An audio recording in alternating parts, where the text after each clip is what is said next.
What's up, everybody? Tom Pelissero here with Phil Mackey, about to go on the air for Talking Twins. Realize we haven't done a Twins video in a while, and coming out of TwinsFest, there's certainly a lot to talk about, Phil. Yeah, well, the Twins, just based on what pretty much everybody in the organization said over the weekend, have not many questions about what's going to happen with their roster. The roster seems like it's about filled out. They're going to have 65 players, maybe even 66 at spring training. They had 58 or 59 last year, and last year they had a bunch of bullpen spots and roster spots that maybe had some question marks, at least guys who might be back and forth between AAA and the Major League. So they're putting out the optimistic vibe and saying that Mauer, Morneau, and Span seem healthy this offseason. I just have a hard time believing that they can believe internally with the Detroit Tigers, the Angels, the Rangers, the Rays, the Red Sox, the Yankees, that they're going to be anywhere in that mix, even if everything goes right. Now, when we're talking about no questions, health is always going to be a question, but that's just a question that's going to have to evolve. Even if Joe Mauer and Justin Morneau and Denard Span are down there and are healthy for a day or a week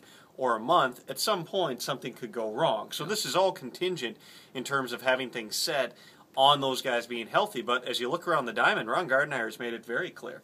Around the infield, it's going to be Morneau, Casilla, Jamie Carroll, and Danny Valencia. In the outfield will be Revere in left, Denard Span in center, even though I think there's an argument to be made that you could flip-flop those two. It'll be Willingham out in right field, Joe Mauer behind the plate, the starting rotation. It's the five guys that you immediately think of. And then in the bullpen even, I think you can look at, say, 3, 4, maybe even 5 spots are already filled. And the front office is going to say, as bad as the starting rotation was last year, it's the same starting rotation that helped you win 94 games in 2010, but you covering the Vikings probably heard a lot of guys in that locker room say, well, this defense is mostly the same guys that helped us to the playoffs the year before. Well, things evolve in professional sports. They depreciate quickly. Yes, not as quickly in baseball because careers are longer and whatnot, but here's all the ifs you have to go through. Forget about the injuries for a second. That's the biggest question mark. Liriano has to get back to his 2010 form. Your infield defense has to get back to its form before last year. Last year it was rated as maybe the worst infield defense in the entire league. Your bullpen with Joel Zumaya, who hasn't pitched a full season since 2006, and Matt Capps at the end of that bullpen, who had maybe the worst year of his career last year, or at least the second worst year of his career. Huge question marks. Glenn Perkins comes in. I think Brian Dunsing will be fine, but all of these question marks aside from injury, and a lot of these storylines are going to start to play out in spring training. I've seen multiple stories written over the past week about the Twins' apparent obsession with Matt Capps and comparing his numbers, his track record against guys who have signed for less money.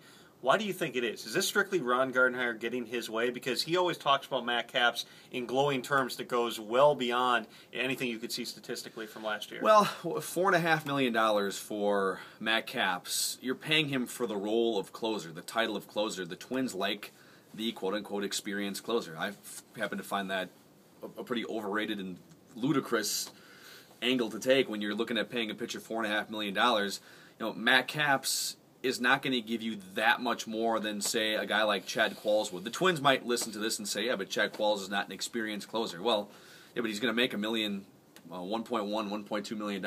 So if you could go get 2 other guys and have the 3 of them all compete for the role and see who comes out on top and spend the same amount of money. You know, John Roush at $2 million last year for the Blue Jays, could he have done just as good of a job as Matt Capps did for $7.5 million, $8 million last year? Yes. So you can't get too attached to that experienced closer title. Joe Nathan wasn't an experienced closer when he came in and became the Twins' best closer in franchise history. They overpaid for Matt Capps. Like you said, 65, 66 guys invited to spring training. Why isn't Aaron Hicks one of them?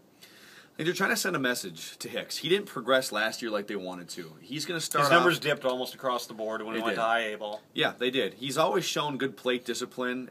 He strikes out a lot, but he's always shown the ability to draw walks. So you can safely use him at the top of a lineup, even if he's struggling, in the minor leagues, that is, because he draws so many walks. But they haven't seen the power develop.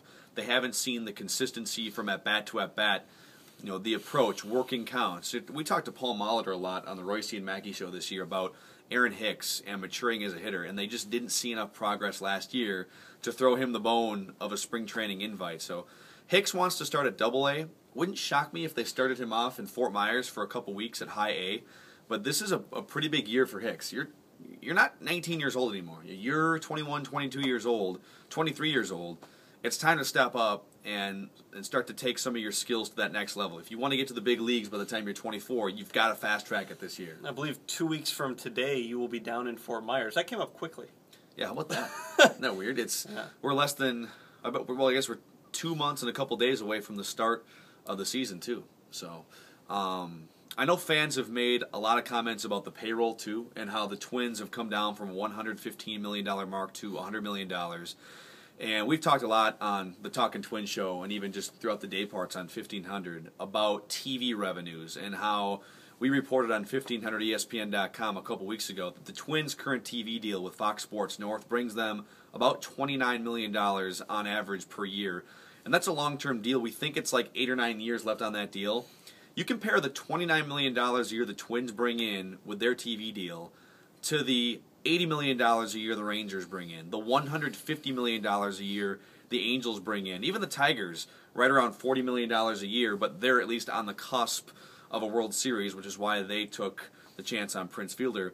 TV revenue is quickly becoming, over the last 5 years, the main source for, when it comes to crafting a payroll, the main source of revenue. You're always going to have the ability to sell out games, right, and bring in 3 million fans and earn $100 million in revenue or $200 million in revenue that way. But these TV contracts, they don't change it. Once you're slotted in at a certain rating and a certain metro population, and then from there a certain subscriber rate, you can't do much to change that, like you can with building a new ballpark to get more people in the seats. And Jim Pollett's made very clear that he wants the payroll to be proportional with the revenue, wherever it falls. Yes, and usually teams operate with payrolls being 50% of their overall revenue, and that would fit. In 2010, the Twins brought in, according to Forbes, $213 million in revenue, and they spent a little over half that on the payroll the next season. He's Phil, I'm Tom. We'll both be in Fort Myers for a lot of the time, although you're going to be there a lot more than I am. I'll be running tanner around. Than you.